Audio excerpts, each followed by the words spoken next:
अर्जुन कहते हैं भगवान श्री कृष्ण से, मैं घोर अज्ञान के अहंकार में उत्पन्न हुआ था और मेरे गुरु ने अपने ज्ञान रूपी प्रकाश से मेरी आँखें खोल लीं।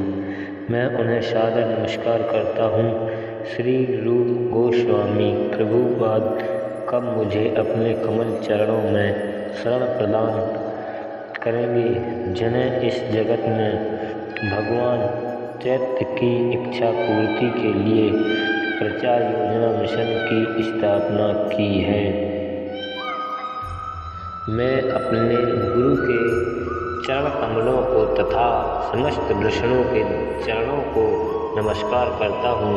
मैं श्री रूप गोस्वामी तथा उनके अग्र सनातन गोस्वामी एवं साथ ही रघुनाथ दास, रघुनाथ भट्ट, गोपाल भट्ट एवं श्री जीव गोस्वामी के चरण कमलों को सादर नमस्कार करता हूँ। मैं भगवान कृष्ण चैत्य तथा भगवान नित्यानंदन के साथ साथ अद्वैताचार्य गदाधर श्रीवास तथा अन्य पादचरणों को सादर प्रणाम करता हूँ। मैं श्रीमती राधा रानी तथा श्री कृष्ण को श्री ललिता तथा श्री विशाखा सखियों सहित सादर नमस्कार करता हूँ। हे कृष्ण करुणा सिंधु दीन बंधो जगतपते, गोप से गोपिका कांत राधा कांत नमोस्तुते।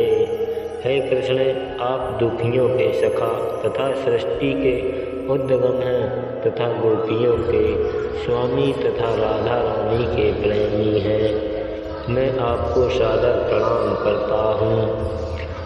मैं उन राधा रानी को प्रणाम करता हूँ जिनकी शारीरिक क्रांति पिघले सोने के दृश्य में है, जो वृंदावन की महारानी है तथा राजा वृषभानु की पुत्री हैं और भगवान कृष्ण के अत्यंत प्रिय हैं।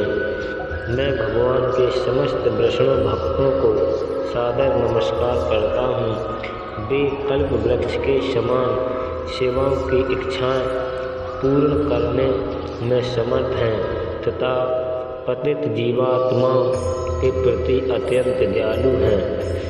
मैं श्री कृष्ण चैत्य प्रभु नित्यानंदन, श्री अद्वैत गदाधर श्रीवास आदि समस्त भक्तों को सादर प्रणाम करता हूँ।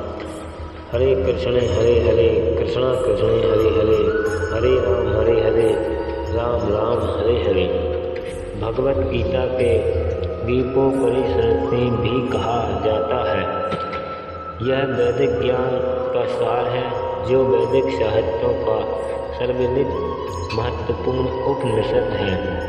निस्संदेह भगवत गीता पर अंग्रेजी भाषा में अनेक भाष्य प्राप्त हैं।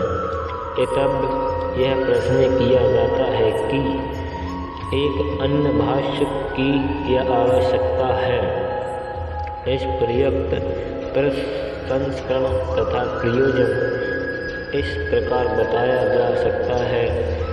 हाल ही में एक अमेरिकी महिला ने मुझसे भगवत गीता के एक अंग्रेजी अनुवाद की संयुक्ति चाही।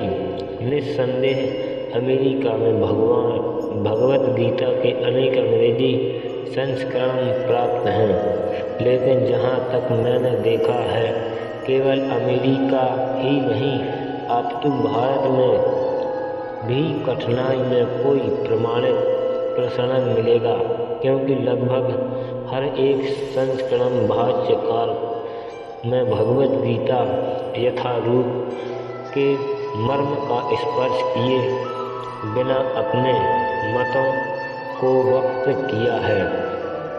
भगवत गीता का मर्म भगवत गीता में ही व्यक्त है।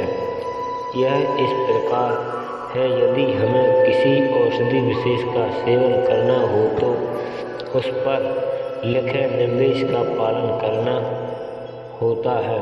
हम मान्य ढंग से या मित्र की सलाह से औषधि नहीं ले सकते।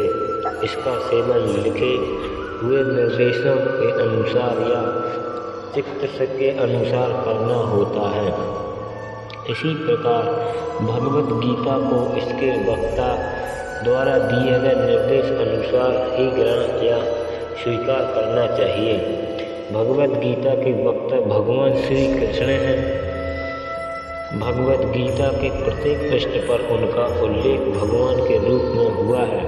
निस्संदेह भगवान शब्द कभी कभी किसी भी अत्यंत शक्तिशाली व्यक्ति या किसी शक्तिशाली देवता के लिए प्रयुक्त होता है, और यहाँ पर भगवान शब्द निश्चित रूप से भगवान श्री कृष्ण को एक महान पुरुष के रूप में सूचित करता है।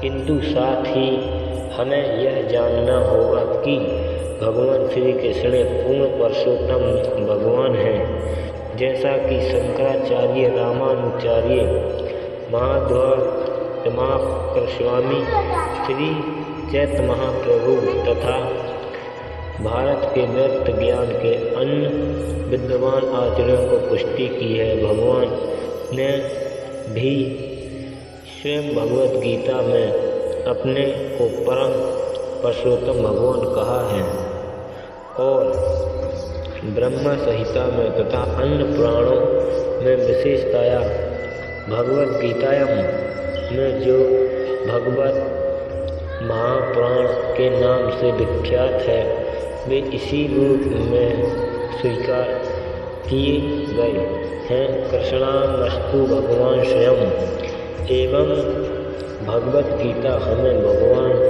ने जैसे बताई है वैसे ही स्वीकार करनी चाहिए।